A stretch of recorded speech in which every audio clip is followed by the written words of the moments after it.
There once was a restless Benedictine monk named Robert who was unhappy with the way his church order was running. So he discussed his problems with his fellow monks named Alberic and Stephen Harding. Our church order does not properly follow the rule of St. Benedict. How so? They are no longer a true contemplative order. Instead of focusing on leading a simple life devoted to the Lord, the Benedictine order collects more money and land. They don't even do their own work anymore. Instead, they rely on serfs. You're right, Robert. And on top of that, there's too much interaction with the nobles and people outside our community. I agree with both of you. It is not right that a religious order is one of the most wealthy landowners. We must. So, St. Robert, St. Stephen Harding, and St. Alberic left the abbot of Moleme in 1098 to live solitarily in Citeaux, which is a locality near Burgundy, France. It was here where the Cistercian Order was first established. The order was created as a reform of the Benedictine order. We must think of ways to improve our way of life, so we can follow the rule of Benedict better than the Benedictines. A huge part of the rule is the involvement of labor in daily life. Of course, we must work for everything we have. Nothing can be earned without each individual's blood, sweat, and tears. Yes. This will stop the order from gaining too many material things. And by making everything ourselves, we won't have too much contact with the secular world. We will live a simple, contemplative life devoted to work and prayer. The monks refused any sort of income that didn't come from their own hard work. They even went as far to completely reject the manorial and feudal system, so they could have as much independency as possible. If they ever left the abbey, it was only to trade or sell goods that they had worked for. All labor was only done for the good of the monastery and not for profit. I have a strong calling to serve God, Mr. Robert, and I would love to join your order. After speaking with you, Bertilda, I have determined you are ready to become a novitiate. You will be a novitiate for 2 years and take classes on life of prayer, the holy rule, and the liturgy of the hours. Us Cistercians live a simple and relatively silent life that consists of communal and private prayer, sacred reading, study, manual labor, service, and hospitality. Do you think you can handle all this? Yes, I will try.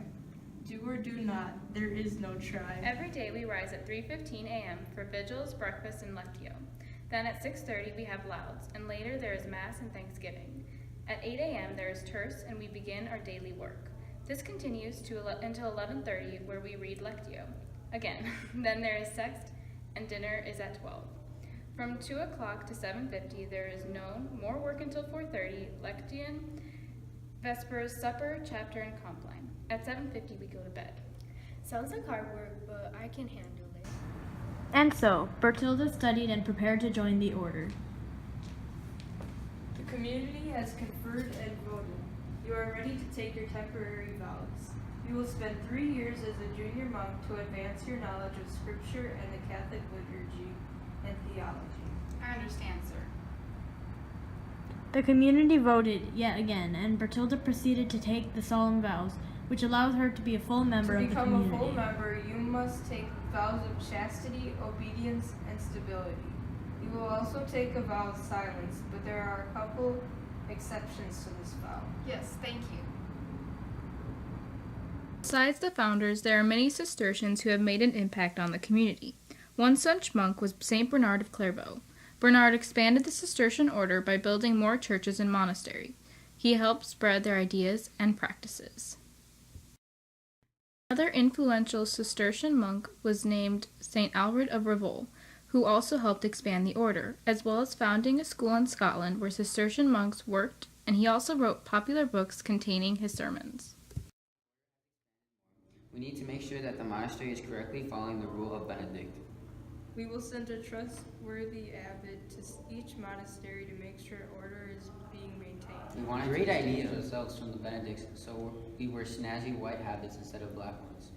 Because of this, our order was called the White Monks. Even after we did that, people got us confused with the Trappists, so we changed our official order name to the Cistercians of Common Observance. In the modern day, many Cistercian monks wrote books to make the order's knowledge more accessible. One monk named Robert Thomas wrote the book Passing from Self to God, a Cistercian Retreat. Can you sign my book, Mr. Thomas? Of course.